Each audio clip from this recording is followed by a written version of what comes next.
Neste momento, ouviremos o senhor Cláudio Lotenberg, presidente da CONIB.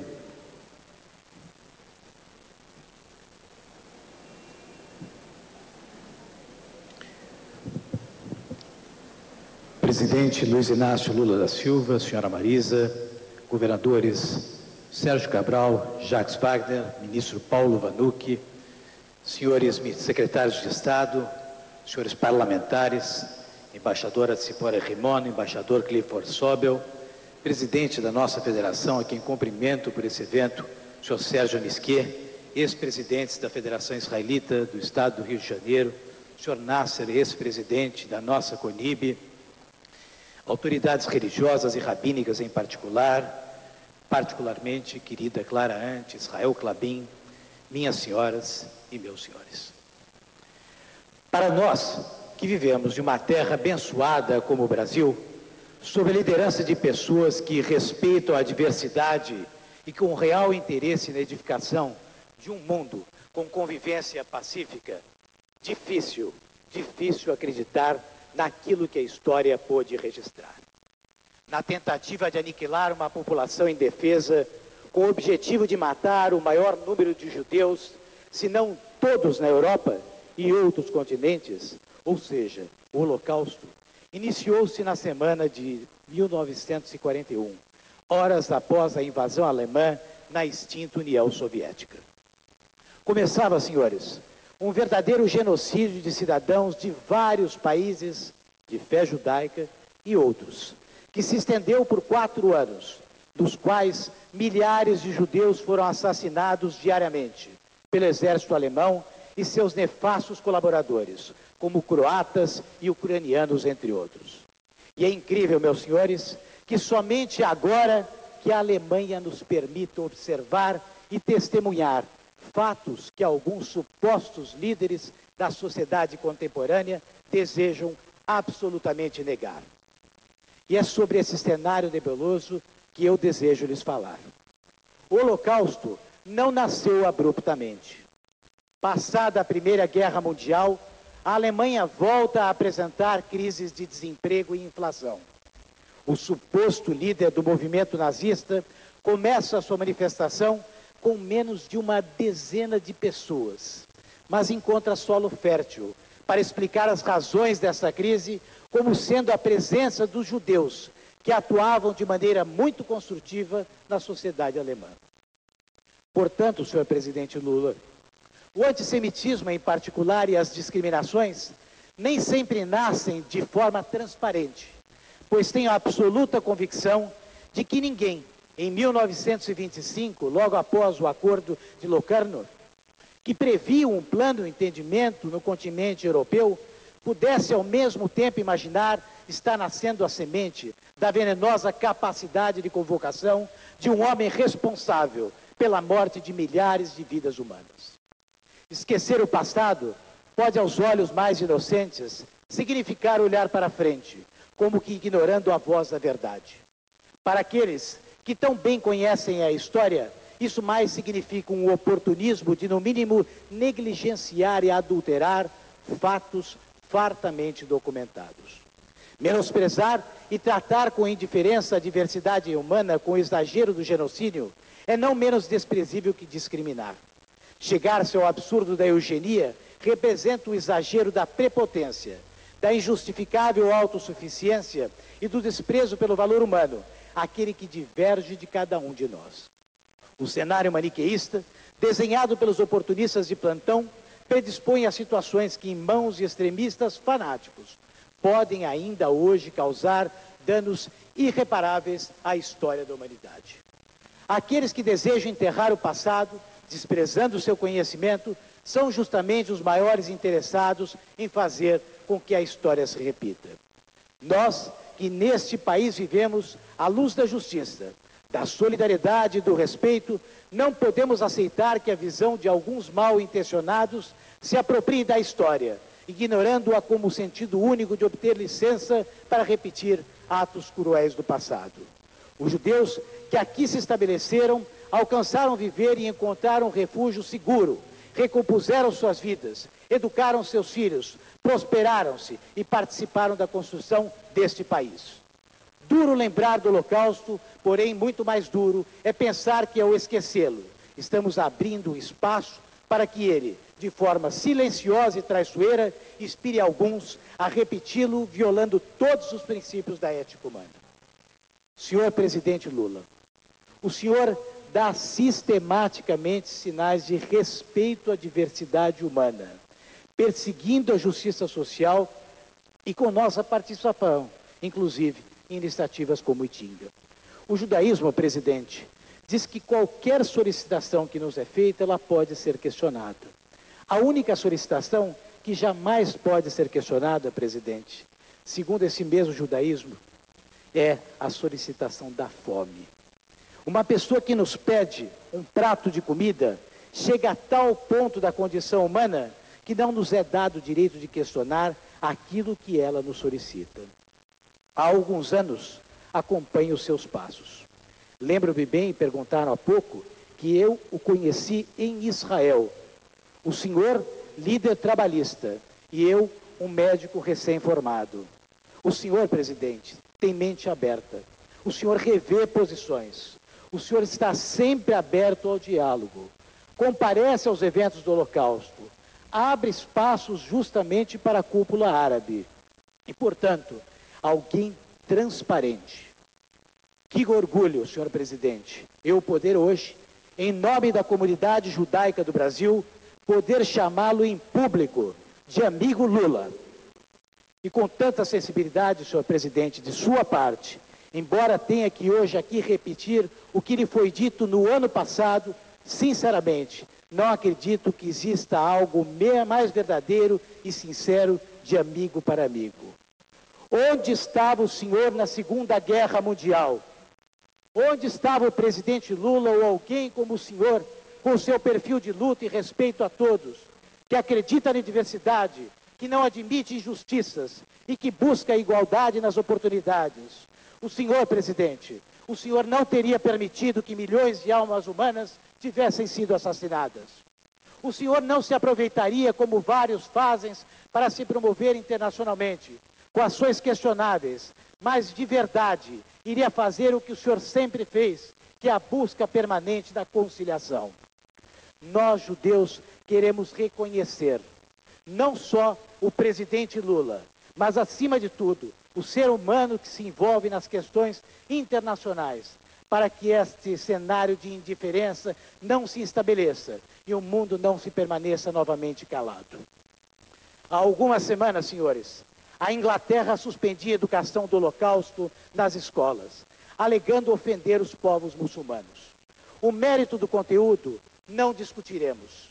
Entretanto, este é mais um dos exemplos onde o fundamentalismo procura prevalecer, associando-se ao desejo claro que alguns têm no sentido de demonstrar que, quem sabe, um cenário tão nebuloso quanto em 1925 ainda possa existir, criando um pequeno espaço de fácil desenvolvimento para aqueles que defendem a intolerância e o extremismo. Quiséramos todos poder esquecer, mas infelizmente teremos sempre que lembrar.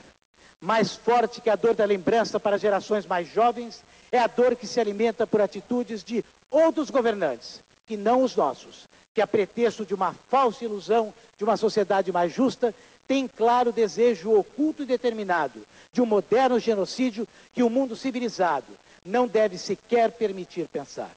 Em nome de nossa comunidade, a comunidade judaica do Brasil, agradeço a presença de todos. Muito obrigado.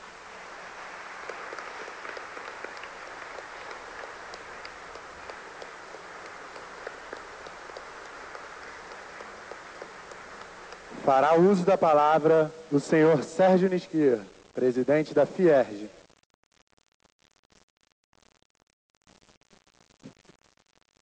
Senhor presidente Lula, dona Marisa, senhores governadores do Rio de Janeiro e da Bahia,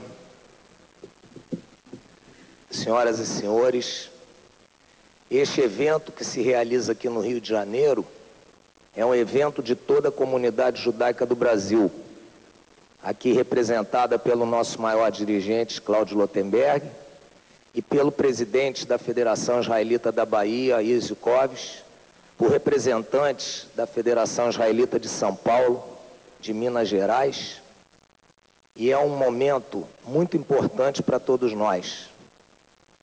Os oradores que me antecederam falaram muito do passado. Agora eu gostaria de falar de nós. Eu gostaria de falar do futuro. Porque o que estamos fazendo hoje é assinar um compromisso. A honrosa presença do presidente da República, governadores, ministros de Estado, praticamente todo o secretariado estadual, deputados federais, rabinos, líderes comunitários, companheiros de outros segmentos sociais. Isso é muito importante. É importante para o futuro. Nós temos aqui no nosso país a reação a tudo que nós ouvimos. É disso que eu quero falar. Hoje, o Brasil é o primeiro país este ano que lembra o dia de lembrança das vítimas do Holocausto. Mas eu, sem medo de errar, afirmo que é o único país no mundo que tem esta presença com tal significância. O presidente da República, ministros, governadores, estão aqui a exigir de nós, população, o compromisso que estão nos afirmando ter. É o compromisso que nesse país já existe antes da ONU criar esse dia. Quando o presidente Lula cria a CEPIR, começa a responder ao nazismo, ao racismo, à intolerância. Quando o governo do estado do Rio de Janeiro cria os programas que estão sendo criados aqui na Secretaria de Direitos Humanos, responde ao nazismo. Quando nós vemos no estado da Bahia, em São Paulo e tantos lugares, a repetição dessas decisões, estamos todos dizendo: racismo não é nossa praia. Holocausto, nunca mais.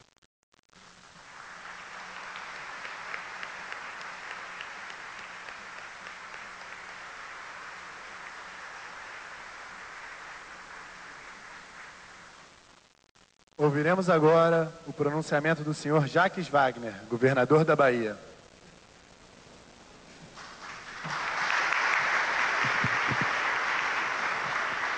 Bom dia a todos e a todas. Cumprimento o presidente Lula, a Marisa, o governador Sérgio, a esposa, a todos os companheiros que aqui compõem, a Fátima, minha esposa, para dizer da minha alegria, emoção e satisfação de estar aqui nessa manhã, nesse palácio, por onde a diplomacia brasileira passou, nos dando nomes como Oswaldo Aranha, que conduziu há 60 anos atrás, nas Nações Unidas, a declaração do Estado de Israel. Dizer que, como governador da Bahia, como judeu, me sinto emocionado de saber que vivemos num país onde o nosso povo, como já foi dito aqui, não carrega a intolerância como marca. E me orgulhar de participar de um agrupamento político capitaneado pelo presidente da República, que nasceu na luta contra qualquer tipo de discriminação, inclusive a discriminação social. A Bahia, terra-mãe do Brasil, primeira capital do Brasil, também carrega um povo que tem essa característica da multirreligiosidade, da multiculturalidade, da multietnia. E nesta segunda-feira já comemoramos o Dia Nacional de Combate à Discriminação Religiosa. Lei sancionada pelo presidente no mês de dezembro. Tivemos a oportunidade de que, com todas as religiões sentadas no Teatro Castro Alves, darmos um grito que corresponde ao grito e ao sentimento do povo brasileiro. O grito de harmonia, de busca de uma sociedade brasileira e mundial, onde a convivência entre os diferentes represente a nossa riqueza. Por isso, quero parabenizar a Federação Israelita do Rio de Janeiro, a CONIB, a todos os organizadores e comungar das palavras que aqui foram ditas. Só morre quem é esquecido. E aqueles que morreram, os 6 milhões que morreram nos campos de concentração durante a Segunda Guerra Mundial, não podem morrer para nós, não podem ser esquecidos, para que nós não permitamos que outros episódios como aquele voltem a acontecer. Um abraço.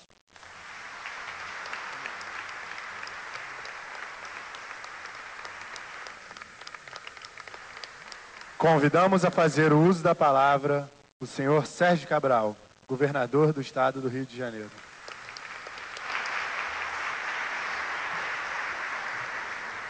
Senhor presidente Luiz Inácio Lula da Silva, dona Marisa Letícia, querido Jacques Wagner, governadora da Bahia, querida Fátima,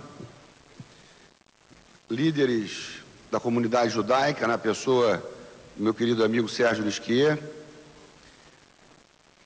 Adriana e eu estamos muito felizes de estarmos aqui, porque é um momento de civilidade da nação brasileira, com a presença do seu chefe de Estado, com a presença de tantos parlamentares ilustres, do Executivo, do Legislativo, do Judiciário, para um ato de rejeição, de condenação do povo brasileiro se associando à ONU no Dia Internacional de Lembrança das Vítimas do Holocausto.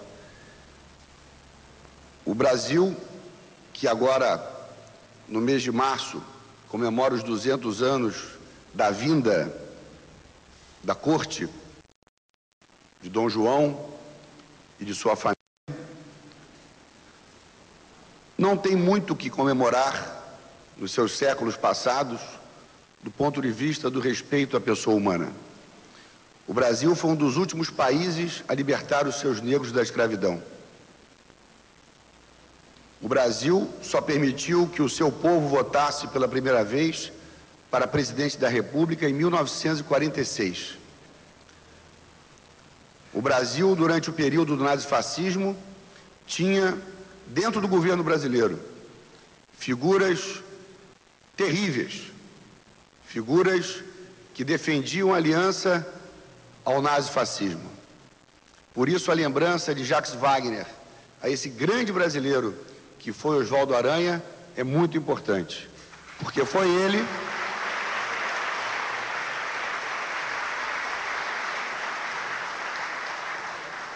enquanto o governo Vargas tinha facínoras como Filinto Miller, tinha gente como Oswaldo Aranha lutando internamente no governo e com as forças sociais para que o Brasil se aliasse ao campo democrático do planeta.